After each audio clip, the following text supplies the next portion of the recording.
حضرت عبداللہ بن عمر رضی اللہ تعالیٰ عنہما طواف کعبہ کر کے کعبہ شریف کے سائے میں بیٹھے ہوئے تھے.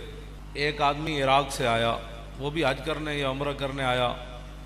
اس نے پوچھا کہ یہ جو بزرگ بیٹھے ہیں یہ کون ہے؟ لوگوں نے بتایا کہ یہ فاروق اعظم کے صاحبزادے ہیں، عبداللہ بن عمر ہے. تو اس نے جا کر آپ کو سلام کیا اور وہ کہنے لگا کہ اگر اجازت ہو تو میں آپ سے کوئی سوال پوچھ سکتا ہوں.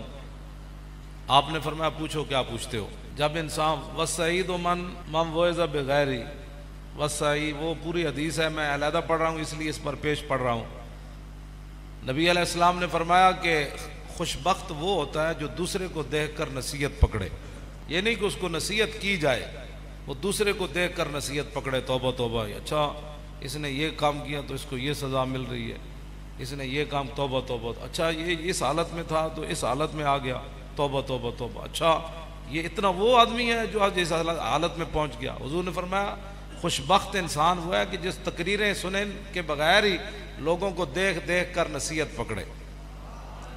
اور باقی حضور نے فرمایا وَالشَّقِيُّ مَنْ شَقِيَ فِي بَطْنِ أُمِّهِ، حضور نے فرمایا بدبخت جڑا نا وہ ماں دے پیٹ وچ بھی بدبخت ہی ہوندا. اے نہیں کہ باہر آ کے وہ بدبخت بنتا ہے تو وہ پھر لوگوں دی مجلساں سن کے. حضور نے فرمایا نہیں، ماں دے پیٹ وچ ہی بندہ بدبخت ہوندا ہے.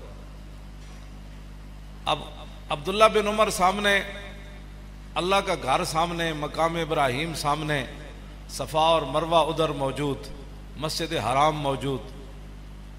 تو وہ عراق سے آیا ہوا حاجی وہ عبداللہ بن عمر سے پوچھتا ہے کہ میں آپ سے ایک سوال کر سکتا ہوں؟ بات میں یہ کرنے لگا ہوں کہ جنہوں نے بڑوں کے خلاف باتیں کرنی ہوتی ہیں وہ کعبے کو بھی نہیں دیکھتے، عبداللہ بن عمر کو بھی نہیں دیکھتے، مقام ابراہیم کو بھی نہیں دیکھتے، اور حتیم کو بھی نہیں دیکھتے، صفا اور مروہ کو بھی نہیں دیکھتے. وہ کہنے لگا کہ میں آپ سے ایک سوال کرنے لگا ہوں تو آپ مجھے اس کا جواب دیں. فرمایا بتاؤ. وہ کہنے لگا کہ مجھے یہ بتاؤ کہ عثمان غنی میدان بدر میں گئے تھے، عثمان غنی کا دشمن تھا، آپ نے فرمایا نہیں گئے تھے. اس نے کہا دوسرا سوال یہ ہے کہ میدان احد میں جو صحابہ پیچھے ہٹے تھے جب یکدم حملہ ہوا، وہ ٹیلہ حضرت سعید بن جبیر کی قیادت میں جو حضور نے 50 صحابہ مقرر کیے تھے، جب انہوں نے وہ ٹیلہ چھوڑ دیا تو پھر ٹیلے کے پیچھے کی طرف سے آ کر 3000 مشرکین نے دوبارہ حملہ کر دیا. تو کہا وہ جو اچانک حملہ ہوا تھا میدان احد میں، پیچھے جو صحابہ ہٹے تھے ان میں عثمان غنی تھے؟ آپ نے فرمایا ہاں تھے. پھر اس نے پوچھا کہ حدیبیہ کے مقام پر عثمان غنی نے حضور کے ہاتھ پر بیعت کی؟ آپ نے فرمایا ان نے حضور کے ہاتھ پر بیعت نہیں کی.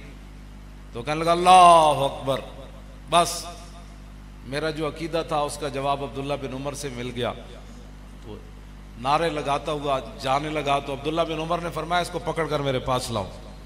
آپ نے فرمایا جو تو نے پوچھا ہے نا کہ عثمان غنی میدان بدر میں گئے تھے کہ نہیں، آپ نے فرمایا آج تجھے پتہ نہیں ہے کہ حضور کی صاحبزادی ان کے نکاح میں تھی، حضرت رقیہ بیوار تھی. تو حضور نے فرمایا کہ عثمان آپ ان کی تیمارداری میں رہیں، بدر میں نہ جائیں، ان کی خدمت کریں تو اللہ تعالیٰ آپ کو بدریوں کا ثواب عطا فرمائے. فرمایا باقی تو نے پوچھا کہ میدان احد میں عثمان غنی پیچھے ہٹے تھے کہ نہیں، تو میں نے تجھے کہا ہٹے تھے تو نے کہا بڑا خوش ہوا. تو فرمایا وَلَقَدْ عَفَا عَنْكُمْ والا، تو نے قرآن نہیں پڑھا کہ اللہ نے فرمایا میرے حبیب جو صحابہ پیچھے ہٹے تھے رب نے ان کو معاف کر دیا.